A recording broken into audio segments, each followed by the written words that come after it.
Okay, again, good day.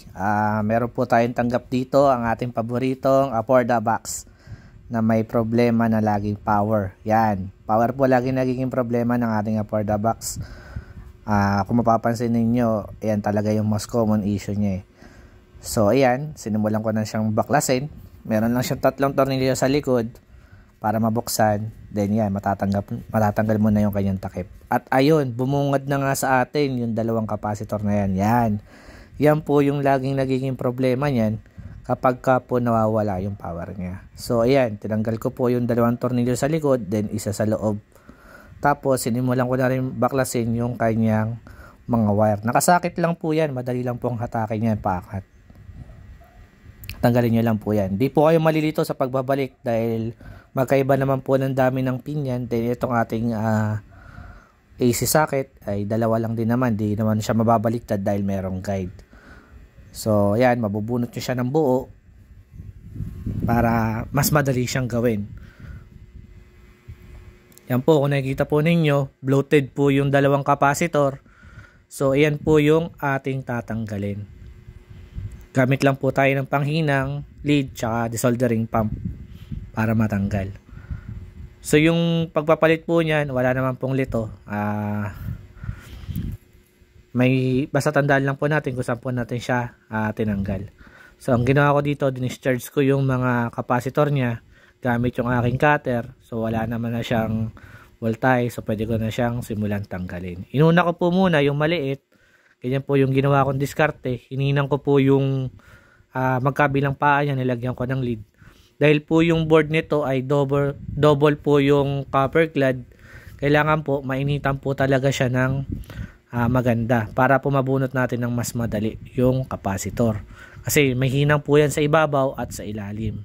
So ganyan lang po yung ginawa ko. Hindi nyo po siya kailangan pwersahin. Hayaan nyo po siyang maigalaw nyo ng maaluan para mabunot nyo po ng maayos. Kasi pag pinuwersad nyo po yan, sasama po yung copper clad dun sa ibabaw. So dapat po dahan-dahan lang. At dapat din po mainit na mainit po yung ating lead. Yan, makikita nyo po. Yan yung pangalawang kapasitor natin. Yan, kung nakita nyo, gumulong pa. Yan, tapos ginawa ko po dito, ginamitan ko siya ng desoldering pump. Kailangan po yung lead po natin ay tunaw na tunaw para pag ginamitan po natin ng pump, makuha po natin yung mga lead doon sa butas. Yan, kung nakita po ninyo, nadali po natin ng isang beses, natsambahan natin. Then ito pong pangalawa, ganun lang din po yung gagawin natin. Hindi po siya lahat natatanggal lang sabay-sabay tulad po niyan. Yan, nakita po ninyo, naiwanan pa yung isang butas. So kaya ganyan po yung ginawa ko diskarte para po kung kukuha tayo ng bagong kapasitor, ay isusuot na lang po natin sa butas. Yan. May number po siya. 470 10 volts. Then, 1016 volts. Yan. Bloated po talaga siya. So, kailangan natin palitan to. Yung ginagawa po namin dito, dahil po nagiging most common issue niya yung 2 kapasitor na yan, yung 10 volts po, ginagawa na po namin siyang 16 volts. Wala namang pong problema kung tumaas po yung voltahe niya. Basta po yung microfarad niya, yung value ng microfarad ay parehas. Yan, kung nakikita po ninyo, mas malaki siya kasi 16 volts po. At yung isa natin ay 1000 microfarad, 16 volts pa rin. So, ayan, yung mahabang paa po, ilulusot nyo doon sa may side na walang mga guhit. Ayan, kung nakikita po ninyo, yan, yung tinuturo ko. Ayan po yung negative. Doon po yung pepwesto sa may mga guhit-guhit na yon. Yun po yung negative side niya.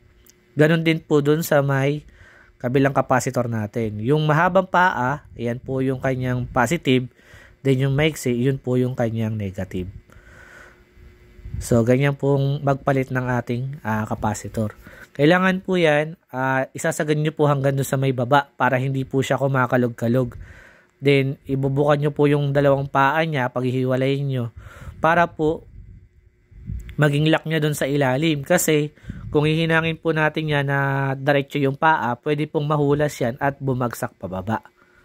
Hahaba po ulit yung paa. So, kailangan na naman natin siyang initan para maitulak pababa. So, ayan, nahinang ko na po yung 2 paa. Siguraduhin lang din po natin na nahinang natin ng maayos at naputol natin yung mga paa ng maayos. Kasi po, yung pong ilalim ng ating board, yung mismong ilalim ng ating case ay metal. Kung didikit po yan doon, magkakaroon ng short circuit. Kaya yung putol po ng paa niya ay siguraduhin po natin hindi sasaya doon sa metal part. So ayan, binalik ko na po siya doon sa dating niyang case. Kinabit ko na din yung mga socket niya. Ayan. Makikita nyo naman magkaiba po yung haba ng socket niya, kaya hindi po kayo maliligaw. Then meron po yung guide na pagkabaliktad po yung kabit, hindi nyo po may sasalpak. Tapos ginawa ko dito, tinornilyo ko muna yung ating board na isang peraso dun sa loob para hindi po gagalaw-galaw yung ating main board. Yan. Meron po siya isang tornilyo dyan, malapit po sa may memory IC. Yan, pakihigpitan na lang po maigi para hindi po kumalog. Then tinesting ko na. At ayan, lumabas na nga yung kanyang boot. Ibig sabihin, okay na po yung ating for the box. Ito po yung laging nagiging common issue niyan. Kaya po sana po ay panoorin ninyo para makamenos po kayo sa gastos. Pwede naman po kayong bumili ng parts dito sa shop or sa online kung wala kayong makita na electronic shop sa inyo. So, hanggang dito na lang po. Sana po ay manatutunan kayo. At sana din wag niyong kalimutan mag-like, share, and subscribe. Salamat po.